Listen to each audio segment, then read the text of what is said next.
ഞങ്ങളൊരു വീട് വെച്ചു അവിടെ കൊടപ്പനക്കുന്ന്. ശങ്കറാണ്, നമ്മുടെ ആർക്കിടെക്ട് ശങ്കറാണ് അത് വെച്ചത്, ഡിസൈൻ ചെയ്തതും അദ്ദേഹം തന്നെയാണത് കൺസ്ട്രക്റ്റ് ചെയ്തതും. അത് കഴിഞ്ഞൊരു 6 മാസം അവിടെ താമസിച്ചു. അപ്പോഴത്തേക്കും കൊച്ചിയിലേക്ക് ഞങ്ങൾക്ക് ട്രാൻസ്ഫറായി. അപ്പോൾ എപ്പോഴും ആൾക്കാർ പറയും, ഈ വീട് വെച്ച് കഴിഞ്ഞാൽ, പുതിയ വീട് വെച്ച് കഴിഞ്ഞാൽ ഒരു മാറ്റം ഉറപ്പാണ് എന്ന് പറയാറുണ്ട്. ഏതായാലും അത് ഇവിടെ സംഭവിച്ചു. അപ്പോൾ ഞങ്ങൾ കൊച്ചിയിലേക്ക് പോയി. കൊച്ചിയായിരുന്നു അവിടെ ഒരു 8 വർഷത്തോളം ഞങ്ങൾ 98 വരെ അവിടെ ഉണ്ടായിരുന്നു, കൊച്ചി FM നിലയത്തിൽ. അതൊരു എന്താ പറയുക, ഒരു വളരെ സ്വതന്ത്രമായ ഒരു നിലയമായിരുന്നു. അവിടെ ജോലികൾ വളരെ കുറവാണ് എങ്കിൽ പോലും ഞാൻ ആ സമയം ഉപയോഗിച്ചത് നമ്മുടെ ആ നിലയത്തിലെ കവിത സെക്ഷനുണ്ട്. ആ കവിതകൾ കുറച്ച് ഇടയ്ക്കിടയ്ക്ക് കവിതകൾ ശകലങ്ങളെ കൊടുക്കുക, അങ്ങനൊരു കാവ്യ സംസ്കാരം ഉണ്ടാകാനായിട്ട് വളരെ ശ്രമിച്ചു ഞാൻ അവിടെ കൊച്ചിയിൽ. ഈ ആകാശവാണി തിരുവനന്തപുരം പോലെ ഒരു വലിയ ഒരു അഡ്മിനിസ്ട്രേറ്റീവ് സെറ്റപ്പ് ഒന്നുമല്ല കൊച്ചിയിലുള്ളത്. അത് ചെറിയൊരു ഓഫീസാണ്. അഡ്മിനിസ്ട്രേറ്റീവ് ഓഫീസായാലും ശരി, ഞങ്ങളൊരു ഏതാണ്ട് ഒരു 4 പ്രോഗ്രാം എക്സിക്യൂട്ടീവ്സ് അവിടെ ഉണ്ടായിരുന്നു ആ സമയത്ത്. എൻ്റെ കൂടെയുള്ള NK സെബാസ്റ്റ്യൻ എന്നൊക്കെ പറഞ്ഞൊരു ഭാസ്കരൻ, അതുപോലെ പ്രദീപ് കുമാർ അരിപ്പാട്ടുകാരനായ ഒരു പോറ്റിയുണ്ട്. അദ്ദേഹം പിന്നെ മരിച്ചുപോയി, വളരെ നേരത്തെ തന്നെ മരിച്ചു. അങ്ങനെ ഒരു കുര്യൻ സാറ്, ഇദ്ദേഹമായിരുന്നു അന്ന് സ്റ്റേഷൻ ഡയറക്ടർ ഇടയ്ക്ക്. ഇതൊരു എന്താ പറയേണ്ട, ഒരു വളരെ ചെറിയ ഒരു കുടുംബം പോലെ കഴിഞ്ഞിരുന്ന കാരണം അത്ര ചെറിയ സ്പേസാണ്. വലിയ ഇതുപോലെ തിരുവനന്തപുരത്തെ നിലയം പോലെ വലിയ അതിൻ്റെ പരന്നു കിടക്കുന്ന അങ്ങനെ ഒരു വലിയൊരു കെട്ടിടമൊന്നുമല്ല, ചെറിയ കെട്ടിടം. അതിൽ നമ്മൾ അന്യോന്യം നമ്മൾ ഇടയ്ക്കിടയ്ക്ക് കൂടുക, ഇടയ്ക്കിടയ്ക്ക് സാറ പറഞ്ഞിരിക്കുക, നമ്മൾ പരിപാടി ചെയ്യുക. അപ്പോൾ സ്വാതന്ത്ര്യം വളരെ ഉണ്ടായിരുന്നൊരു സ്ഥലമായിരുന്നു. അവിടെയായിരുന്നു നമ്മുടെ കവി VM ഗിരിജ അവിടെ ഉണ്ടായിരുന്നു. തെന്നൽ എന്ന് പറഞ്ഞ ഒരു അനൗൺസർ ഉണ്ടായിരുന്നു, ഒരു പാട്ടുകാരിയാണ്. അങ്ങനെ ഒരു ചെറിയ സ്റ്റേഷനാണ്, വളരെ സ്നേഹവും എല്ലാവരുമായിട്ടുള്ള വളരെ ഐക്യവുമുള്ള ഒരു ചെറിയൊരു സ്ഥലമാണ്. തൃക്കാക്കരയായിരുന്നു ഞങ്ങൾ താമസിച്ചിരുന്നത്. അപ്പോൾ അവിടുന്ന് ഞങ്ങൾ പിള്ളേരുമായിട്ട് പിന്നെ ഏതാണ്ട് 1-1.5 പ്രാവശ്യമെങ്കിലും ഞങ്ങൾ സിറ്റിയിലേക്ക് പോകും. വളരെ എൻജോയ് ജീവിച്ചിരുന്ന ഒരു 8 വർഷക്കാലം എന്ന് പറയുന്നത്. കാരണം അത്ര ബിസിയാണ് സിറ്റി. കൊച്ചി വളരെ ബിസിയാണല്ലോ സിറ്റി, ഉറങ്ങാത്ത ഒരു സിറ്റിയാണല്ലോ. അപ്പോൾ അങ്ങനെയൊക്കെയുള്ള ഒരു സിറ്റിയിൽ നമ്മളെല്ലാം ഫുഡീസായിരുന്നു. അപ്പോൾ നമ്മൾ നല്ലപോലെ ആഹാരം കഴിക്കുന്ന ഒരു കാലഘട്ടത്തിൽ നമ്മൾ കൂടുതൽ ഇങ്ങനെ കൊച്ചിയിലിങ്ങനെ മേയുമായിരുന്നു ഞങ്ങൾ ഒരുമിച്ച്. അതൊരു വലിയൊരു ഒരു സന്തോഷപ്രദമായ കാലഘട്ടമാണ്. അവിടുന്ന് അതിൻ്റെ ഒരു അവസാന 98-ലൊക്കെയാണ് ഞാൻ നേരത്തെ ആദ്യം സൂചിപ്പിച്ച പിന്നെ രാമായണത്തിൻ്റെ എന്താ പറയേണ്ടത് ഒരു അംഗീകാരമായിട്ട് രാമകഥാശുകൻ എന്നത് മള്ളിയൂർ തിരുമേനി നൽകുന്നത്. ആ ഫംഗ്ഷൻ 98-ൽ നടക്കുമ്പോൾ അന്ന് ദാസേട്ടനാണ്, ഒരു ദിവസം ദാസേട്ടനും അവാർഡ്, അടുത്ത ദിവസം പിന്നെ നമ്മുടെ കൈതപ്പുറം തിരുമേനിക്ക് അവാർഡ്, മൂന്നാമത് എനിക്ക്. അത് ഓരോരുത്തർക്കും ഓരോ പേരിലാണ് അവാർഡ്. അതെല്ലാം എന്നെ സംബന്ധിച്ചോളം അത് വലിയ അന്വർത്ഥമായി തീർന്ന ഒന്നാണ്. കാരണം രാമായണം തുടങ്ങിയിട്ട് 13-ാം വർഷത്തിലാണ് എനിക്കത് കിട്ടുന്നത് എന്നുള്ളതാണ്. കൊച്ചിയിൽ ആദ്യം താമസിച്ചിരുന്നത് തൃക്കാക്കര ആ ഒരു ഭാഗത്താണ്. അത് കഴിഞ്ഞ് ഞങ്ങൾ പാലാരിവട്ടത്തേക്ക് മാറുകയും ഞാൻ താമസിച്ച പിന്നെ വീടിൻ്റെ താഴത്തെ നിലയിലായിരുന്നു നമ്മുടെ director Vinayan, film director Vinayan താമസിച്ചിരുന്നത്. അപ്പോൾ അങ്ങനെയുള്ളൊരു ഒരുമിച്ചുള്ള ഒരു ഇടയ്ക്കുള്ള സംഭാഷണങ്ങളും ഫാമിലി ആയിട്ടുള്ള ഒരു സ്നേഹബന്ധവും ഒക്കെ ഞാനിപ്പോഴും ഓർക്കുന്നു. കൊച്ചിയിൽ ഞങ്ങൾ തൃക്കാക്കര ഉള്ളപ്പോഴാണ് ഒരിക്കൽ നമ്മുടെ മഹാരാജാസ് കോളേജിൽ ഒരു കോമ്പറ്റീഷന് വേണ്ടി ഒരു ഗ്രൂപ്പ് സോങ് അവിടെ യൂണിവേഴ്സിറ്റി യൂത്ത് ഫെസ്റ്റിന് വേണ്ടി അവിടുത്തെ കുട്ടികൾ, അപ്പോൾ അന്ന് അവിടെ പഠിച്ചിരുന്ന ബിജു നാരായണൻ, നമ്മുടെ സിംഗർ ബിജു നാരായണനും ഒക്കെയാണ് വന്നത്. അപ്പോൾ എൻ്റെ തൃക്കാക്കരയിൽ ആ വീട്ടിൽ വന്നിട്ട് എല്ലാവരും ആ ഒരു ഗ്രൂപ്പ് സോങ് അത് ഞാൻ പഠിപ്പിക്കുകയും ഒക്കെ ചെയ്തൊരു കാര്യം ഞാൻ ഓർത്തു പോകുന്നു. ബിജു ഇപ്പോൾ വലിയ സിംഗറാണ്.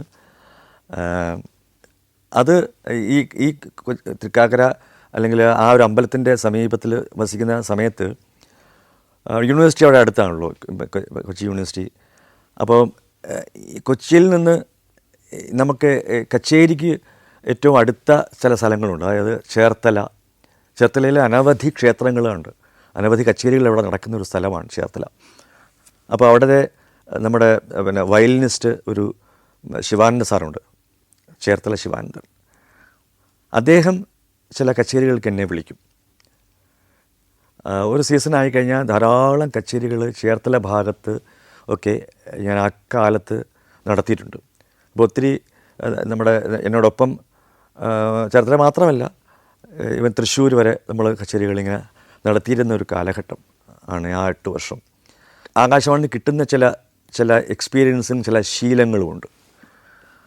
അതിൽ ഒന്നാണ് എന്ത് കിട്ടിയാലും നമുക്ക് ഓൺ ദ സ്പോട്ട് നമുക്കൊരു കീർത്തനത്തിൻ്റെ വരികൾ കിട്ടിയാൽ അപ്പോൾ പാടുക എന്നുള്ളത്. അപ്പോൾ ഈ ചേർത്തലയിലൊക്കെ പോകുമ്പോഴും, ചേർത്തലയിൽ മാത്രമല്ല, ഞാൻ മുമ്പ് തുടങ്ങിയൊരു കാര്യമാണ്, ഓരോ സ്ഥലത്തെ പറ്റിയുള്ള ആ ക്ഷേത്രത്തിനെ പറ്റിയുള്ള ചില കീർത്തനങ്ങളോ അല്ലെങ്കിൽ ഡിവോഷനുകളോ നമുക്ക് ഈ സമയത്ത് കൊണ്ട് ചിലർ ഓഡിയൻസിൽ നിന്ന് കൊണ്ട് തരും.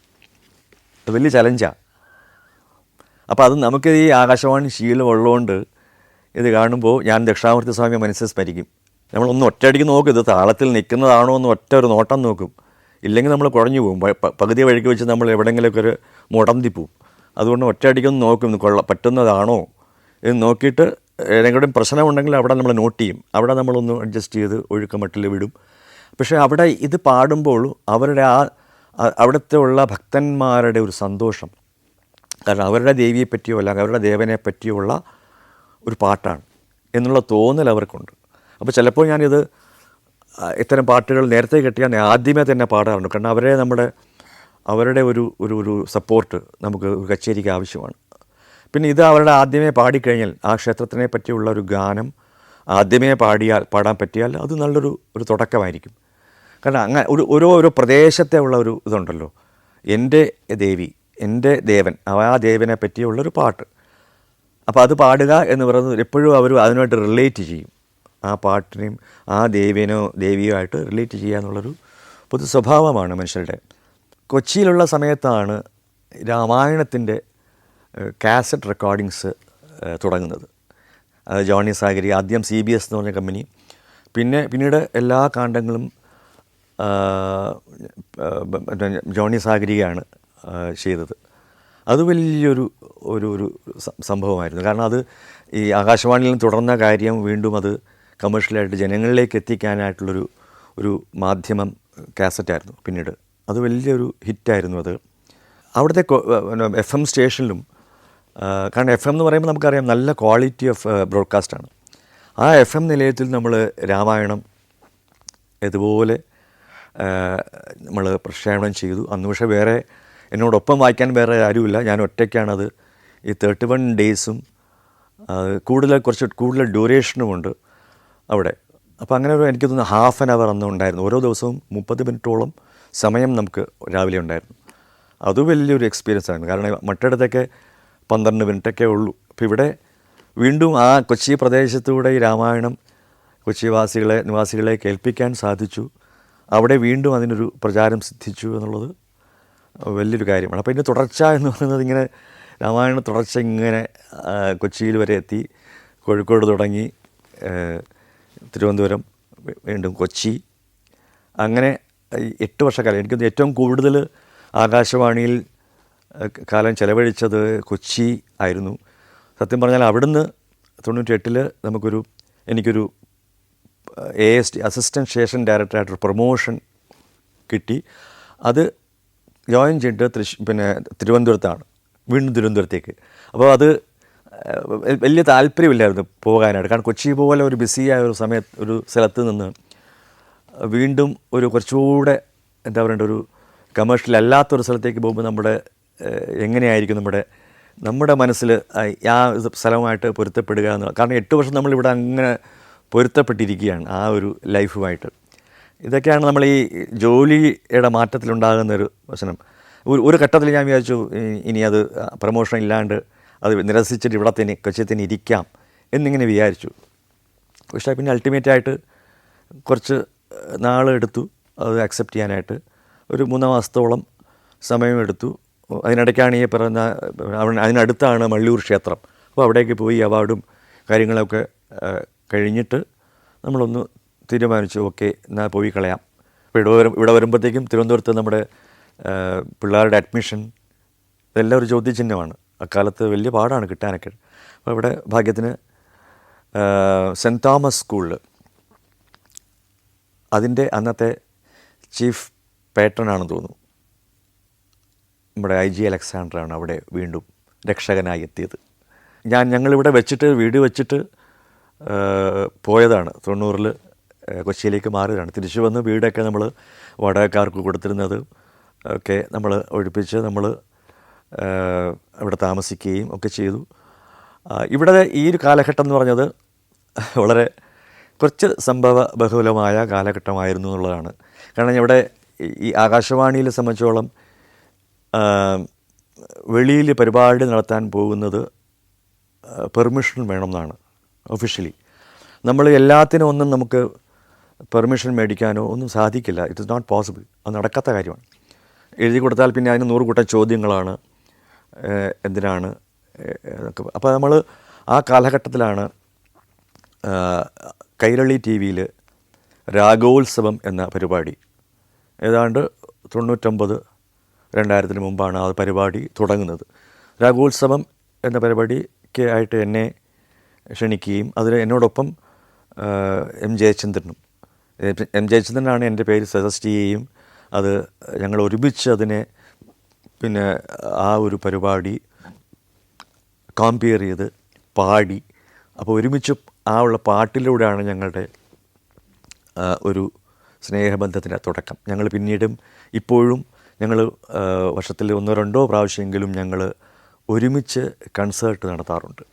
അപ്പോൾ അതിൻ്റെ തുടക്കം എന്ന് പറയുന്നത് ഈ 99 കാലഘട്ടത്തിലുള്ള രാഗോത്സവത്തിലൂടെയാണ്. അത് വല്ലാത്തൊരു ഒരു ഒരു ഒരു റീച്ചായിരുന്നു ആഗോളതലത്തിലുള്ള.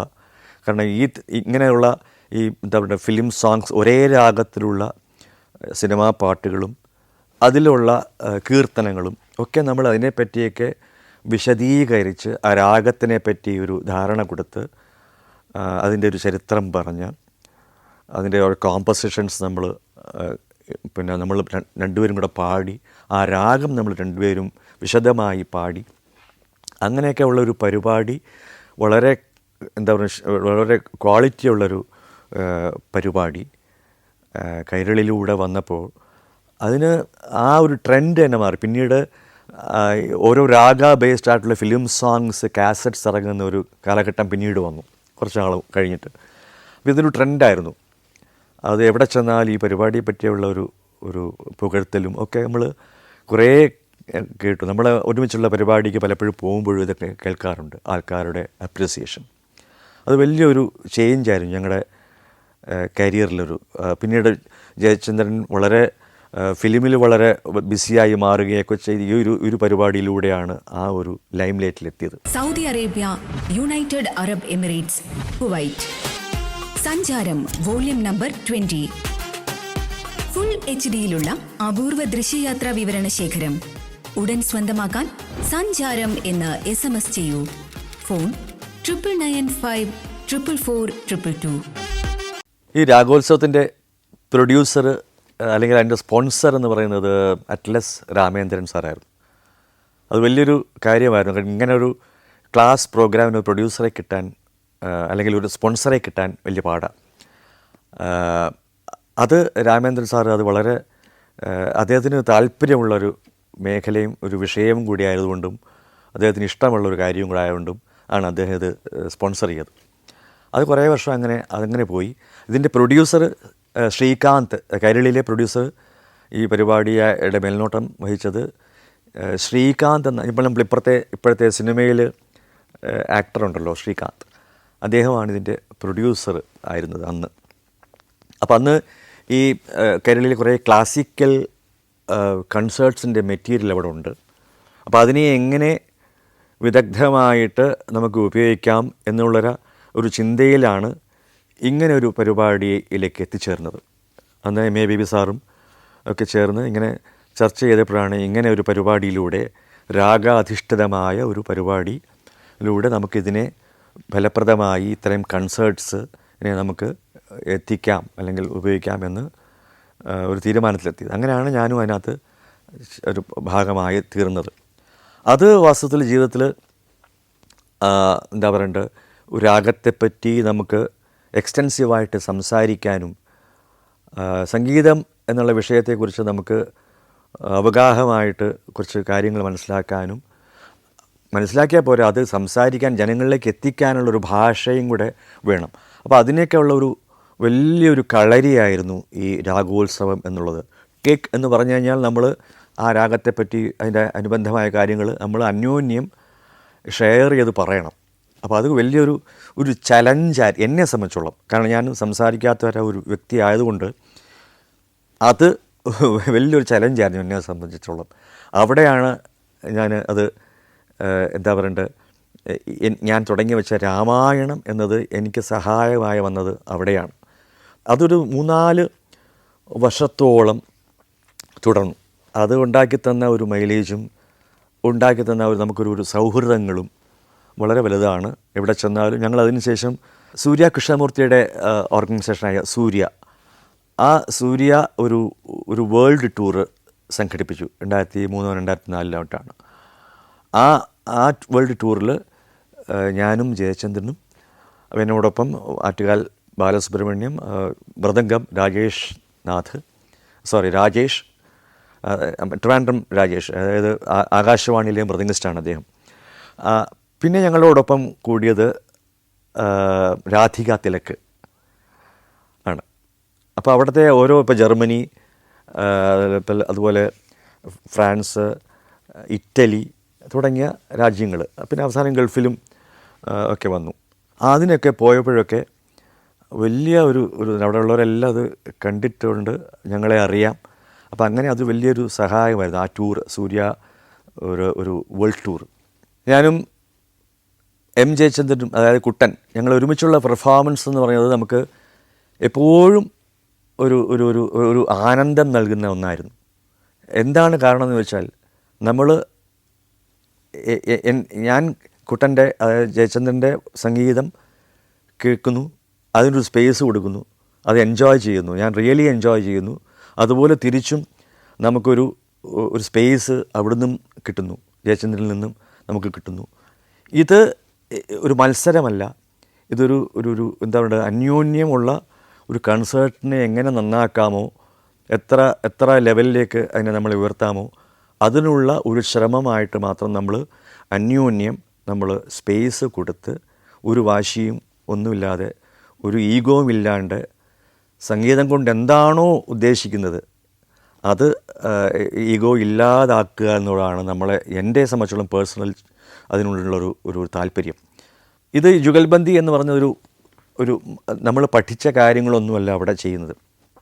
നമ്മൾ ക്ലാസിക്കൽ പഠിച്ച കാര്യങ്ങൾ ഉപകരിക്കും എന്ന് മാത്രമേ ഉള്ളൂ. പക്ഷേ അവിടെ ആ മോമെൻറ്റിൽ സംഭവിക്കുന്ന ചില അഡ്ജസ്റ്റ്മെൻറ്റ്സ്, ചില സ്പേസ്, ഇപ്പം ആരെപ്പോഴാണ് തുടങ്ങുന്നത് അടുത്തതെന്ന് നമുക്കറിയില്ല. പക്ഷെ നമുക്കറിയാം, നമ്മുടെ ചലനങ്ങളുണ്ട്, നമ്മൾ അന്യോന്യം നോക്കിക്കൊണ്ടിരുന്നാൽ നമുക്ക് മനസ്സിലാകും അടുത്തത് ആരാണ് എന്നത്.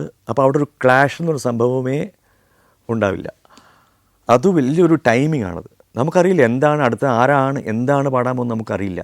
ഇപ്പം പ്രത്യേകിച്ച് നമ്മളൊരു കൺസേർട്ടിന് മുമ്പ് ഒരു ചെറിയൊരു ധാരണയേ ഉള്ളൂ, ഇന്നതൊക്കെ നമുക്ക് ഇന്ന കീർത്തനങ്ങൾ നമുക്ക് പാടാം, അത് ഇന്നടത്ത് ഒരാൾ രാഗം പാടുന്നു, മറ്റാൾ ഇങ്ങനെ ഒരുമിച്ച് പാടുന്നു, അല്ലെ ചിലപ്പോൾ നമ്മൾ ഒരാൾ പാടിക്കഴിഞ്ഞ് കഴിഞ്ഞാൽ പാടുന്നു എന്നൊക്കെ മാത്രം ഒരു ധാരണ മാത്രമേ എത്തുള്ളൂ.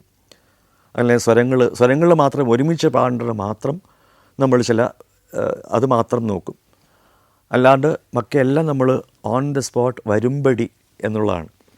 98 ഞാൻ കൊച്ചിയിൽ നിന്ന് തിരുവനന്തപുരം ആകാശവാണിയിലേക്ക് പ്രൊമോഷനായിട്ട് വരുന്ന സമയത്ത് ഞാൻ ജോയിൻ ചെയ്യുമ്പം തിരുവനന്തപുരത്തെ അന്നത്തെ സ്റ്റേഷൻ ഡയറക്ടറായിട്ട് അദ്ദേഹവും പുതിയതായിട്ട് അവിടെ ജോയിൻ ചെയ്തതാണ്, ജയലാൽ സർ. ഞാൻ ജോയിൻ ചെയ്യുമ്പോൾ ആകാശവാണി തിരുവനന്തപുരത്ത് ഏതാണ്ട് 3 അസിസ്റ്റൻറ്റ് സ്റ്റേഷൻ ഡയറക്ടേഴ്സ് ഉണ്ടെന്നാണ് എൻ്റെ ഒരു ഓർമ്മ. അത്രയും വാസ്തവത്തിൽ അവിടെ അതിനുള്ള പണി അവിടെ ഇല്ല. അപ്പം ഞാൻ സത്യം പറഞ്ഞാൽ അവിടെ വെറുതെ ഇരിക്കുക.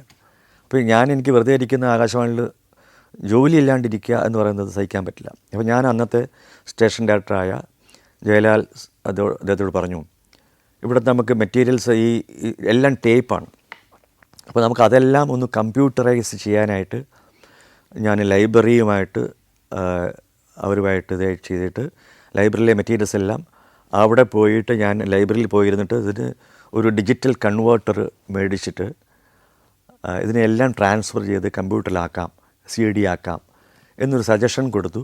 അദ്ദേഹം അത് അപ്രൂവ് ചെയ്തു. ആ കൺവേർട്ടർ മേടിക്കാനായിട്ട് അതിനൊരു അപ്രൂവലും തന്നു. അത് എന്നിട്ട് ഞാൻ എൻ്റെ ഒരു സുഹൃത്ത് അവിടെ SS ഡിജിറ്റലിലെ കൃഷ്ണൻ എന്ന് പറഞ്ഞിട്ട് ആ സ്റ്റുഡിയോയിൽ അദ്ദേഹത്തിന് ഇതിൻ്റെ ഒരു ഡീലർഷിപ്പ് ഉണ്ടായിരുന്നു. അദ്ദേഹവുമായിട്ട് ബന്ധപ്പെട്ട് അതിനെ പർച്ചേസ് ചെയ്ത് അത് ലൈബ്രറിയിൽ ഒരു ടേപ്പ് ഒരു സ്പൂൾ അവിടുത്തെ ഒരു റെക്കോർഡറും ഒക്കെ സെറ്റപ്പ് ചെയ്ത് അത് ഞാൻ അവിടെ പോയിരുന്ന ദിവസവും ഇത് കമ്പ്യൂട്ടറിലേക്കാക്കും, അതിനെ ഡിജിറ്റലൈസ് ചെയ്ത് അതിനെ പിന്നെ അതിൻ്റെ പൊടിയൊക്കെ കളഞ്ഞ് ചില പാട്ടുകളുടെ അങ്ങനെ ചെയ്ത ഒരു മെറ്റീരിയൽ ആണ് ദാസേട്ടൻ്റെ ഈ ഘനശ്യാമ, സന്ധ്യാഹൃദയവും, ഭൂമുണ്ടും തോളത്തിട്ടു, അനവധി പാട്ടുകൾ, ലളിതഗാനങ്ങൾ. അപ്പോൾ എനിക്ക് എൻ്റെ ഇൻട്രസ്റ്റ് പാട്ടായതുകൊണ്ട് കുറേ കച്ചേരികളും കുറേ ലളിതഗാനങ്ങളും ഒക്കെ, പഴയ ലളിതഗാനങ്ങളും ഒക്കെ ഞാൻ ഇങ്ങനെ ട്രാൻസ്ഫർ ചെയ്ത് ഡിജിറ്റലൈസ് ചെയ്ത് തുടങ്ങി. കാരണം ഇതൊരു ലോങ് പ്രോസസ്സാണ്. ഇത് മുഴുവൻ റിയൽ ടൈമിൽ ടേപ്പ് മുഴുവൻ പ്ലേ ചെയ്ത് വേണം ഇതിനകത്തോട്ടേക്ക് കമ്പ്യൂട്ടറിലേക്ക് കയറ്റാൻ. അപ്പോൾ അതിന് വളരെ ടൈം കൺസ്യൂമിങ് ആയിട്ടുള്ളൊരു പ്രോസസ്സാണ്. അപ്പോൾ അങ്ങനെ കുറേ നാൾ അതുമായിട്ട് ഇങ്ങനെ അതിൻ്റെ പുറകിലായിരുന്നു. ഇതിനിടയ്ക്കിലാണ് രാഗോത്സവം ഒക്കെ നടക്കുന്നതും റെക്കോർഡിങ് നടക്കുന്നതും ഒക്കെ ഉണ്ട്. അതൊന്നും നമ്മൾ ഓഫീസ് ടൈമുമായിട്ടൊന്നും ഒരിക്കലും നമ്മൾ കോംപ്രമൈസ് ചെയ്യാതെ ശനി ഞായർ ദിവസങ്ങളാണ് അതിൻ്റെ റെക്കോർഡിംഗ് എല്ലാം വച്ചിരുന്നത്. അപ്പോൾ അങ്ങനെ ആ ആകാശവാണി കാലഘട്ടത്തിലെ ഡിജിറ്റലൈസേഷൻ്റെ ഒരു തുടക്കം എന്നത് ഞാൻ മുഖേന ആയിരുന്നു എന്നത് ജസ്റ്റ് ഓർത്തു പോവുകയാണ്. അത് പിന്നീട് ഇപ്പോൾ റെക്കോർഡ് ചെയ്യുന്ന എല്ലാം പിന്നെ കമ്പ്യൂട്ടറിൽ തന്നെയാണ്. റെക്കോർഡിങ് പിന്നീട് കമ്പ്യൂട്ടറിലേക്ക് മാറുകയും ഒക്കെ ചെയ്തു. രാഗോത്സവത്തിൻ്റെ ആ ഒരു തുടങ്ങിക്കഴിഞ്ഞ് ഒരു 2002-2003 ആയപ്പോഴത്തേക്കും നമ്മൾ ഈ പെർമിഷൻ എടുക്കാതെ കൈരളിയിൽ പരിപാടി അവതരിപ്പിക്കുന്നു എന്ന് പറഞ്ഞിട്ട് എൻ്റെ കൂടെയുള്ള വർക്ക് ചെയ്ത ആൾക്കാർ ഊമക്കത്തുകൾ അയക്കാൻ തുടങ്ങി ഡൽഹിയിലെ ബോസിന്. നമുക്കൊരു നമുക്കൊരു സ്റ്റേഷൻ ഡയറക്ടറുണ്ട്, പക്ഷേ അതിന് ഉപരി മുകളിലായിട്ടൊരു ബോസുണ്ട്, ഡയറക്ടർ ജനറൽ അല്ലെങ്കിൽ അഡീഷണൽ ഡയറക്ടർ ജനറൽ. അങ്ങനെയുള്ള അവർക്കൊക്കെ ഇവിടുന്ന് ഊമക്കത്തായിട്ട് അയക്കാൻ തുടങ്ങി. അപ്പോൾ അതിങ്ങനെ നടക്കുന്നുണ്ട്. അപ്പോൾ ഫൈനലി ഇതിനെല്ലാം എൻക്വയറി ഒക്കെ നടക്കുന്നുണ്ട് ഇങ്ങനെ. അപ്പോൾ ഞങ്ങൾ അതെല്ലാം കഴിഞ്ഞ് 2003 ഏതോ ഒരു സമയത്ത് ഞാൻ അസിസ്റ്റൻറ്റ് സ്റ്റേഷൻ ഡയറക്ടറായിട്ട് ഇരിക്കുമ്പോൾ അവിടെ പ്രൊമോഷനോടെ ഇരിക്കുകയാണല്ലോ. അപ്പോൾ ഞങ്ങൾ 3 പേര് അവിടെ ഉണ്ട്, ASTമാർ. എല്ലാ 3 മാസം കൂടുമ്പോൾ നമ്മൾ എല്ലാ സ്റ്റേഷൻസിൻ്റെയും കൂടെ കേരള നിലയങ്ങളെല്ലാം കൂടെ ഒരു കോർഡിനേഷൻ മീറ്റിംഗ് ഉണ്ട്. അപ്പോൾ അതിന് വേണ്ടി ഞങ്ങളുടെ സ്റ്റേഷൻ ഡയറക്ടർ അദ്ദേഹം കോഴിക്കോട് എവിടെ പോയിരിക്കുകയാണ്. ആ സമയത്ത് സ്റ്റേഷൻ്റെ ഇൻചാർജ് ഞാനാണ്. ആ സമയത്ത് ഡൽഹിയിൽ നിന്ന് ഒരു ഫാക്സ് വരുന്നു, യു ആർ സസ്പെൻഡഡ് എന്ന് പറഞ്ഞിട്ട്. ഞാൻ കൈ കിട്ടിയപ്പോഴേ ചിരിച്ചു. കാരണം എനിക്കറിയാം ഇതിൻ്റെ ഒന്നും ചെയ്യാനില്ല. കാരണം നമ്മൾ സസ്പെൻഷൻ എന്ന് പറഞ്ഞാൽ ചുമ്മാ വീട്ടിലിരിക്കാൻ നമ്മുടെ കാര്യങ്ങൾ നോക്കി നടക്കുക. പിന്നെ നമ്മളൊന്നും റെസ്പോണ്ട് ചെയ്യാൻ പോയില്ല ഞാൻ പിന്നെ ആ സമയത്ത് നമ്മൾ സംഗീതവും കച്ചേരികളുമായിട്ട് നമ്മൾ മുന്നോട്ട് പോയി. ഇത് പോയില്ലെങ്കിലും അവസാനം നമ്മൾ തിരിച്ചെടുത്താൽ നമുക്ക് ശമ്പളം കിട്ടും എന്ന് എനിക്കറിയാമായിരുന്നു. ഞാനൊന്നിനും പോയില്ല. എൻ്റെ കൂടെ സസ്പെൻഡ് ചെയ്തു 1-2 പേരെ. സുഷമ, രാധാകൃഷ്ണൻ എന്ന് പറഞ്ഞിട്ട്, എസ് രാധാകൃഷ്ണൻ, അച്ഛൻ്റെ തിയേറ്ററിലൊക്കെ ഉള്ള ആ രാധാകൃഷ്ണൻ ഉണ്ടായിരുന്നു. അജി എന്നാണ് പേര്. ആ രാധാകൃഷ്ണനെയും സുഷമ എന്ന് പറഞ്ഞ ന്യൂസ് റീഡറെയും. അപ്പോൾ ഞങ്ങളെ 3 പേരെയും സസ്പെൻഡ് ചെയ്തു. കിട്ടിയ സസ്പെൻഷൻ ലെറ്ററിൽ നിങ്ങൾ പിന്നെ പെർമിഷൻ ഇല്ലാണ്ട് മറ്റു ചാനലിൽ കൊമേഴ്ഷ്യൽ ഗെയിൻ സ്വീകരിച്ചുകൊണ്ട് പോയി എന്നൊക്കെ പറഞ്ഞ അലിഗേഷൻസും ഒക്കെ ഉണ്ട്. അപ്പോൾ അത് ആ കുറ്റം ആയത് കൊണ്ട് നിങ്ങളെ സസ്പെൻഡ് ചെയ്യുന്നു. അണ്ടിൽ അത് നമ്മൾ മറിച്ച് പ്രൂവ് ചെയ്യുന്നവരെ അത് അല്ലെങ്കിൽ മാപ്പ് എഴുതി കൊടുക്കുക, അല്ലെങ്കിൽ ഇനി അത് ചെയ്യുകയില്ല എന്നൊക്കെ പറയണം. അപ്പോൾ എന്നോടൊപ്പമുള്ള മറ്റു 2 പേര് ഇത് കുറേ കഴിഞ്ഞപ്പം അവർക്ക് അവരുടെ പേഷ്യൻസ് നശിച്ചു. അവരൊരു 5-6 മാസം കഴിഞ്ഞപ്പം നമ്മൾ ഇനി ആവർത്തിക്കില്ല, ഇനി മറ്റു ചാനലിൽ പോകില്ല, ആവർത്തിക്കില്ല എന്ന് പറഞ്ഞ് എഴുതി കൊടുത്തു. അവർ കയറി. ഞാനപ്പോഴും എഴുതി കൊടുത്തില്ല. കുറേ നാൾ കഴിഞ്ഞു. അപ്പോൾ വീണ്ടും എനിക്ക് ഒരു പണിഷ്മെൻറ്റ് ട്രാൻസ്ഫർ എന്ന രീതിയിൽ ബോംബെ ആകാശവാണിയിലേക്ക്. ആകാശവാണി ബോംബെയിൽ ഞാനവിടെ പോയി ജോയിൻ ചെയ്തു.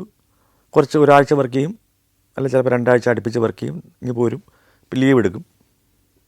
അങ്ങനെ അവിടെ ഒരു 6 മാസം എൻ്റെ ലീവെല്ലാം എക്സോസ്റ്റ് ചെയ്തു.